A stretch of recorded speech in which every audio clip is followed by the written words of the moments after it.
Halo semuanya, nama saya Kenjiro Nakazawa. Saya mahasiswa aktif dari Universitas Bunda Mulia, jurusan Hospitality dan Pariwisata, kelas 3 PHP 56 dan NIM saya 19190238. Pada kesempatan hari ini, saya akan membahas tentang makanan khas dari Bali, yaitu serombotan. Pertama, kita akan membahas sejarah dari makanan serombotan. Serombotan adalah makanan khas dari Bali yang sangat digemari oleh masyarakat lokal dan turis karena murah dan enak. Serombotan dapat ditemui di banyak tempat, tapi sebenarnya serombotan itu berasal dari Kabupaten Kelungkung. Serombotan Kelungkung sudah ada sejak zaman Puputan Kelungkung pada masa pemerintahan Raja Kelungkung terakhir, yaitu Ida I Dewa Agung Gede Jambe. Makanan ini berasal dari suku Bali Majapahit, yaitu suku yang berasal dari pendatang Jawa yang sebagian besar tinggal di Pulau Bali, khususnya berada di dataran rendah.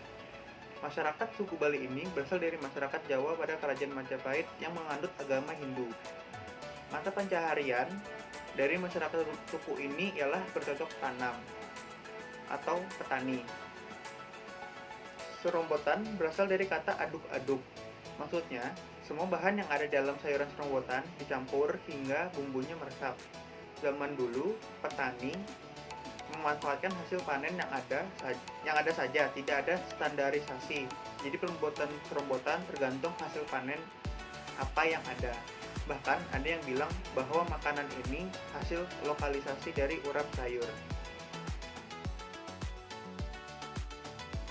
Setelah kita membahas tentang sejarah serombotan, kita akan membahas tentang bahan-bahan untuk membuat serombotan.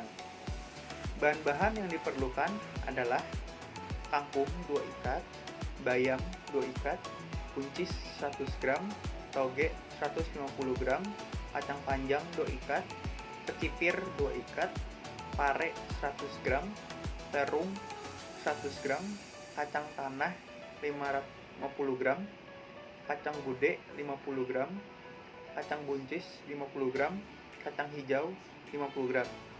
Nah, untuk membuat serombotan itu menggunakan 2 bumbu, yaitu sambal kelapa dan sambal koples. Sambal kelapa, bahan-bahan yang digunakan adalah kelapa setengah butir, bawang putih 4 siung, cabai besar 2 buah, cabai kecil 2 buah, terasi secukupnya, kencur secukupnya, lengkuas 3 iris, MSG 10. Nah, jika tidak ingin memakai MSG, bisa digantikan dengan gula pasir plus garam. Sambal koples, bahan yang digunakan adalah cabai 10 buah, terasi secukupnya, kacang tanah 50 gram, jeruk limau 1 buah, minyak kelapa secukupnya.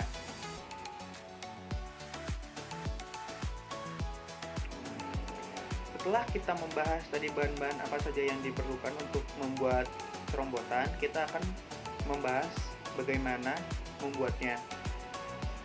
Untuk pengolahan sayur-sayuran, sayuran disortir kemudian direbus dalam air mendidih sampai matang. Setelah matang, lalu ditiriskan dan disiram dengan air dingin. Setiap jenis sayuran direbus sendiri-sendiri karena memerlukan waktu yang lama dan memerlukan waktu perebusan yang berbeda-beda. Sayuran yang telah dingin dipotong-potong lalu dicampur dengan bumbu. Untuk pengolahan kacang-kacangan, kacang tanah digoreng sampai matang, sedangkan kacang gude dan buncis direbus sampai matang. Kacang hijau dikecambahkan pendek. Setelah itu, pembuatan bumbu.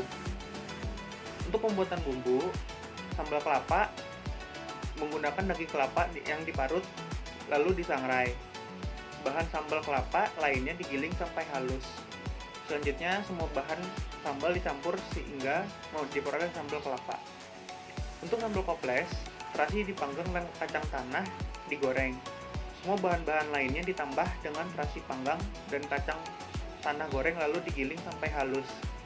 Selanjutnya ditambahkan dengan sedikit minyak kelapa dan jeruk limau dan air agar campuran bumbu menjadi agak encer.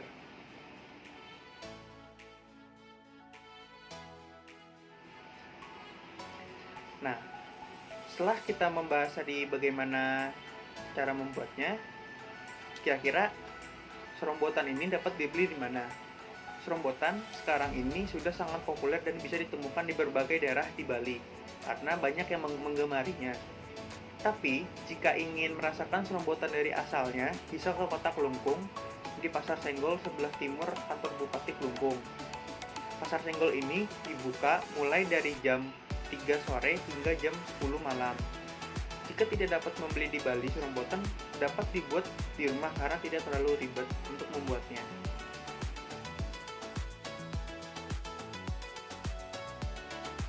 Akulturasi. Kira-kira serombotan itu memiliki akulturasi budaya atau tidak?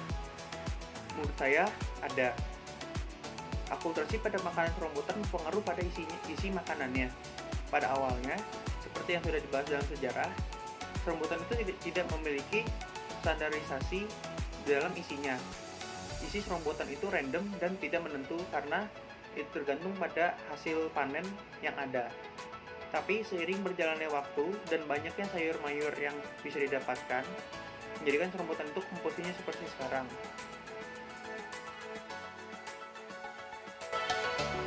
Sekian video ini dari saya. Terima kasih.